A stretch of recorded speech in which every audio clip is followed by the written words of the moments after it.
What's going on, guys? It's JSGC here, and we're here for the Man City versus Tottenham Hotspur review. And what a performance it was. So the first talking point here is that David Silva wasn't included in the matchday squad. No one really knew what was happening, and Pep Guardiola confirmed that this was due to a personal problem or incident or something along them lines. It's just something personal with David Silva, which is fair enough. So I don't know when David Silva's going to be back. It's personal, so we'll just leave it as personal. And we wish David Silva all the best and whatever it may be. And hopefully, David Silva has all the support of everyone and we'll all be fine from there. But in step Gundogan, and we'll get to Gundogan now, because Gundogan opened the scoring for Man City. So the ball gets whipped in from the corner. Tottenham, awful marking. All the hard work kind of undone from the first 20-ish minutes. I think it's 40 minutes scored on, so the first 15 minutes of their play. Undone, unmarked, is there, free header, easy as you like, makes it 1-0. And then Tottenham really chasing shadows from there. In my opinion, for Tottenham, they actually played really well. Man City only having 55% of the possession in this game, rather than the expected 65 to 70% possession that Man City's been having recently, which showed how well Tottenham pressed. They played a high line, they played open football, and they went toe-to-toe with Man City. They were a little bit unlucky here and there, but there weren't really any conviction, I felt, from Tottenham. There was just a couple of snapshots here and there, and there weren't really anything there from Tottenham, so that's probably an area for them to maybe looking to exploit, but it was all too easy for Man City.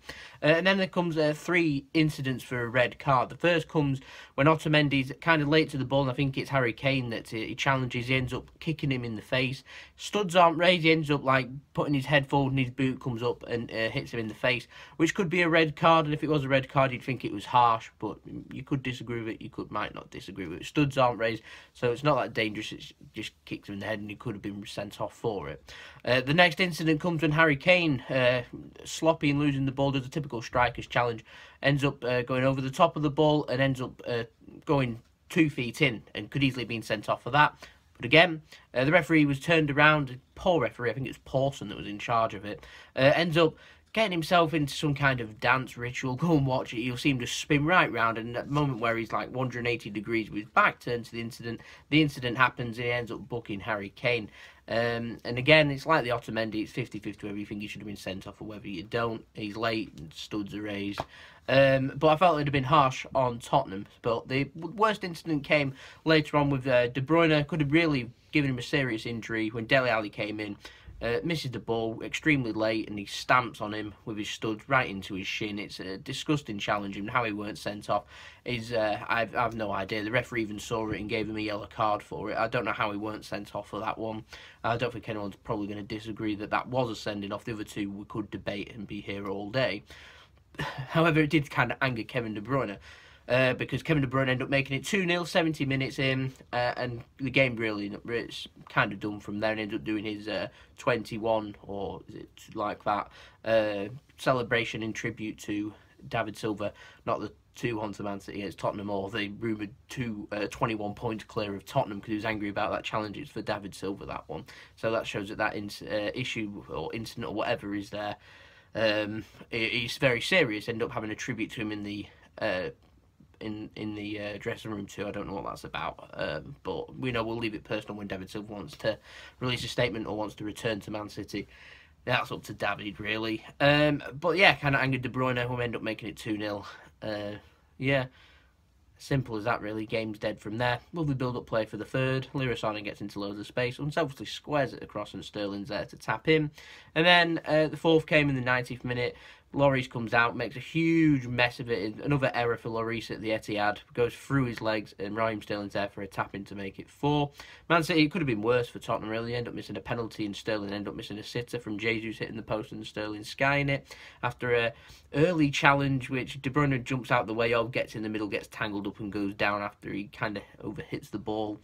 I thought it was a harsh penalty, in my opinion. I thought he played for it, really. I'm not going to be unbiased here. He did play for it. We got the penalty, and we didn't end up punishing it.